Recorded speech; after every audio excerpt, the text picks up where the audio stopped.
hay mucho para hablar desde el acuerdo con Estados Unidos, pero el martes se va a conocer la inflación en medio de toda esta polémica de los últimos días. Buenas noches, gracias por venir. ¿Qué crees que puede pasar el martes?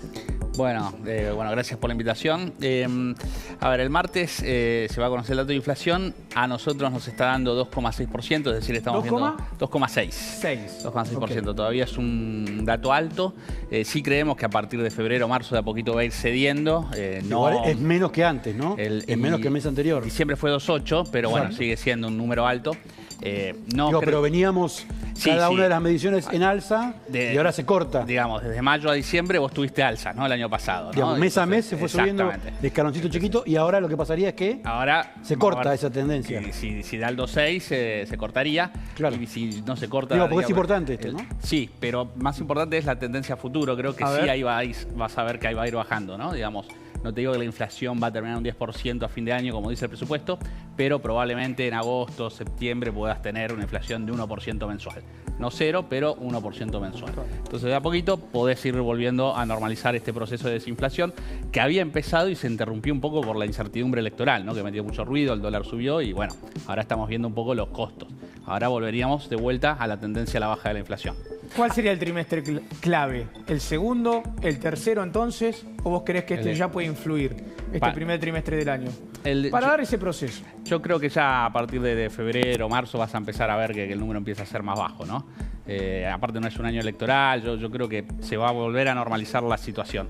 Y bueno, igual hay que recordar que la inflación cerró en 31, el año pasado había cerrado mucho más alta, 117, y este año cerrarán 16, 17, es decir, el proceso desinflacionario está en camino. 16, 17. ¿No? Digamos. ¿Lo puedo emparentar con lo que contabas vos, Jorge? Yo no quiero sumate, Jorge. No quiero generar grieta entre ustedes, nada más lejos, porque yo soy un amor, pero digo, estos números no son un aliciente, no son un oasis en algún punto, no le dan un respiro a la gente, porque ir al supermercado y sentir que, amén de lo que va a ser el impacto de la modernización de la reforma laboral y cuestiones que en realidad no tienen tanta pregnancia como el bolsillo de todos nosotros, ¿no? Pero digo, el saber que vas al supermercado y que las cosas no aumentan y que tenés un montón de maneras de financiar y que si pagás con tal aplicación tenés un 30% de descuento y que podés ir a Avenida Córdoba y que la ropa está en un 30, 40 o 50% más barata de lo que estaba. Digo, en algún punto, en un lío no, yo lo sé, yo tengo una postura muy tomada respecto de eso, pero digo, ¿no es también un respiro al bolsillo de la gente? Justamente para evitar que se pase de la esperanza a la ansiedad. ¿No son muy promisorios estos números? Mira, hay una parte enorme de la población, incluso una parte de la opinión pública que trasciende el voto de Milei, que entiende perfectamente que esto en términos de inflación, no todo el gobierno liberal, pero en términos de la gestión de la inflación es mejor que lo anterior. Se dan cuenta perfectamente. Yo no sé si hay gente allá afuera creyendo que nada aumenta, que vos lo dijiste recién. Aumentos hay, ¿eh? Aumentos hay, claro. Claro. Te digo, y la discusión por la credibilidad del índice, del INDEC, es que a mucha gente no le dan las cuentas, lo que ellos sienten en su casa respecto de lo que se publica. Pero ahí puede haber una cuestión técnica. Y la viveza criolla, perdón, entre paréntesis. Y un poco de viveza criolla. Demasiada viveza criolla. El punto es este. Lo que tenemos comprobado en política es que cuando un presidente resuelve un problema por el cual lo contrataron, ya arranca la demanda del siguiente. Bien. ¿Okay? Y es revisar todos los presidentes. A Alfonsín lo contrataron para que vuelva a la democracia, lo despidieron por razones económicas. A Menem lo trajeron por una cosa, lo despidieron por la otra. Así todos los presidentes. Muy bien. De modo tal que hay que entender que la demanda humana es absolutamente inagotable. Los que estamos casados y tenemos hijos lo sabemos perfectamente. La demanda humana es absolutamente inagotable para la política también. Entonces, ¿cuánto tiempo te dura el agradecimiento al cual vos apelás? ¿Cuánto tiempo dura que la gente que votó a Milei, que lo votó en la segunda vuelta, ponele, dice, che, lo voy a votar de vuelta gracias por lo de la inflación? Yo creo que esa cuenta está saldada en la elección del año pasado. Okay. Y ahora viene la próxima demanda. Che, ya tenemos una inflación que es muy bajita respecto a antes, sí, pero eso quedó en el pasado y ahora yo la necesito un poquito más baja. Y además necesito la recomposición de mi salario y además necesito un empleo.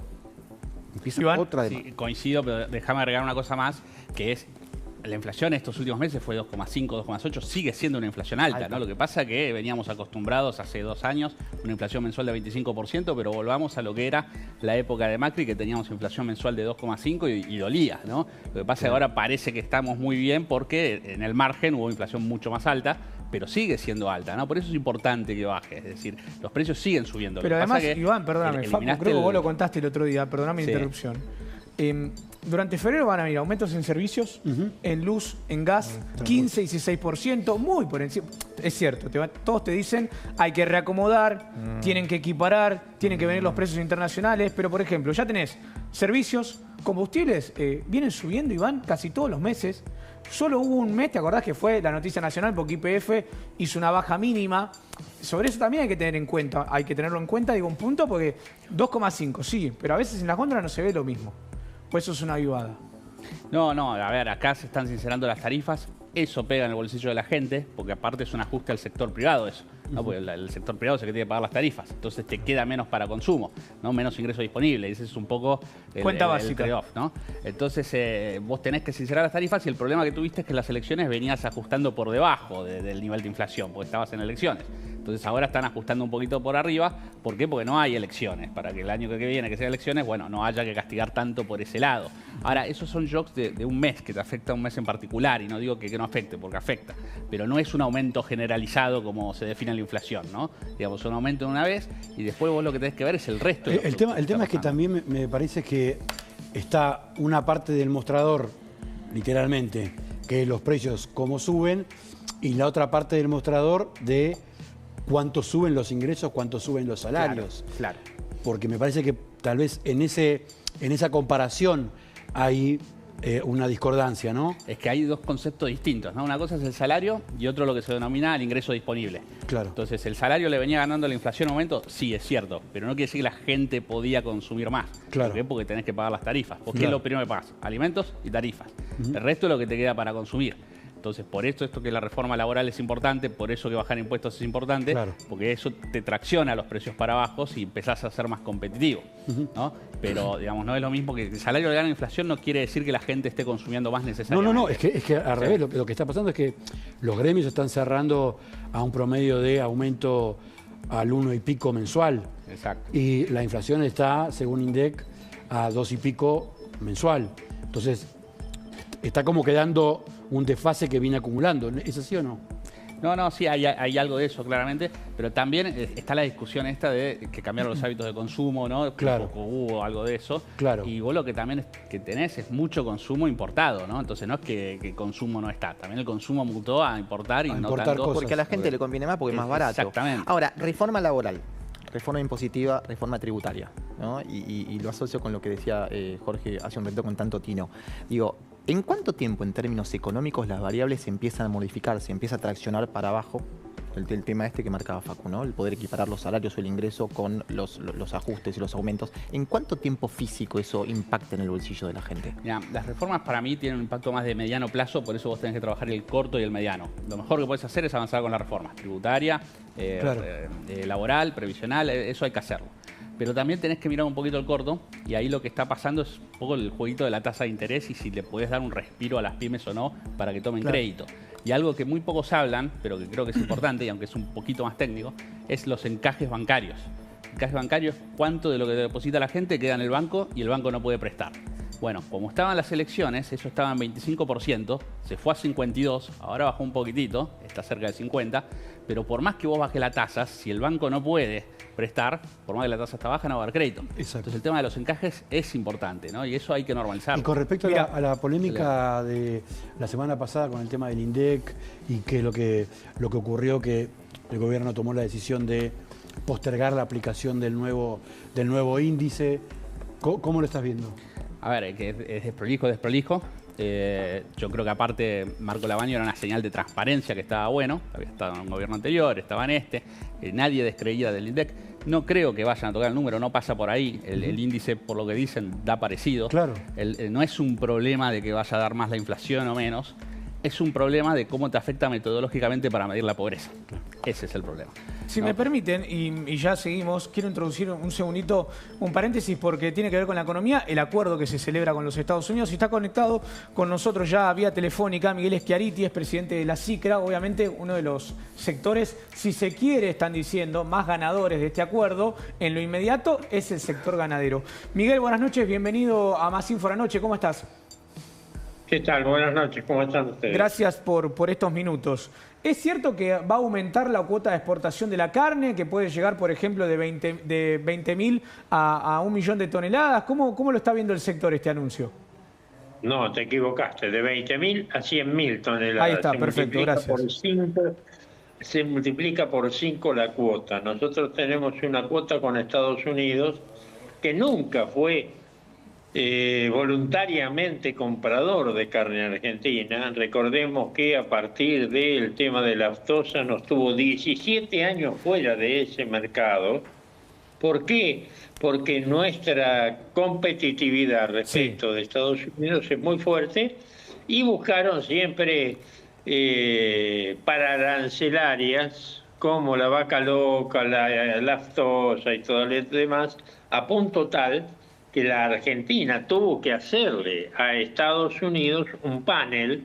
Un panel es un juicio ante la Organización Mundial de Comercio para que nos abriera el mercado. Todos los mercados estaban abiertos, menos el de Estados Unidos.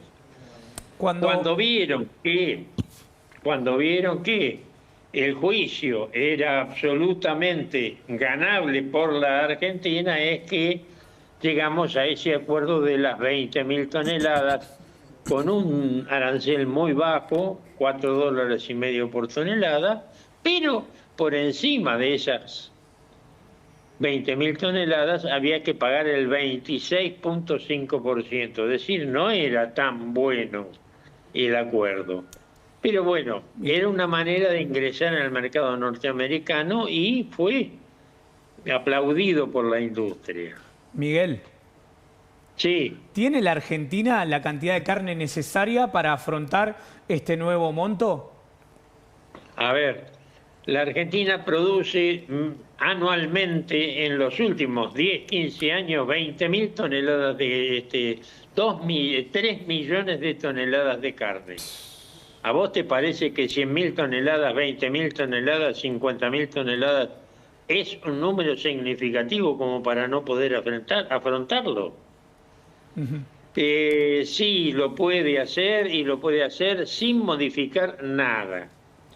A ver, vamos a dejar claro una cosa. Estados Unidos necesita nuestra carne, como necesita carne de Brasil y necesita carne de China, perdón, de India, porque son carnes magras.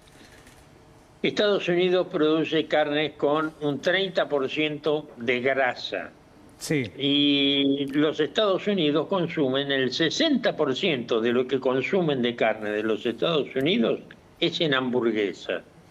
Pero la hamburguesa tiene una legislación, yo te diría internacional, no hay país que no le prohíba al fabricante de hamburguesas producir hamburguesas con más del 20% de grasa. Claro. Entonces, Estados Unidos necesita comprar carne que le baje el porcentaje graso al 30% de grasa que aportan ellos con su carne. Claro, por eso Argentina le vende la carne magra, digamos. Es uno de los motivos, es uno de los motivos. Bien, y bien. para nosotros tiene un doble valor. Primero, hace 17 años que en las parrillas argentinas que hay en Estados Unidos no se consume carne argentina. Recién hace 1 año y medio, algunas parrillas de las que se dicen de carne argentina tienen carne argentina. El resto no. El resto será de algún argentino que se instaló allá con una parrilla con ganas de vender carne argentina, pero después las restricciones sanitarias de Estados Unidos como barrera para arancelaria no nos dejaron vender. Hoy estamos empezando a reabrir el mercado de lujo, digamos, y llegar a las parrillas argentinas y llegar a los restaurantes con carne argentina en serio. Clarísimo. Lo que ha ocurrido en estos últimos años es que Argentina ha exportado carne para industria, que es un poco la carne que se le vende a China, y nos sirve como una manera de decir, si los chinos no quieren pagar tanto, se lo vendo a Estados Unidos. Claro. es una buena posibilidad para la Argentina. Bien, bien. Bueno, Miguel, la verdad, perfecto el panorama, muy claro, le agradecemos mucho por el tiempo, muchas gracias. No, al contrario. Buenas Miguel noches.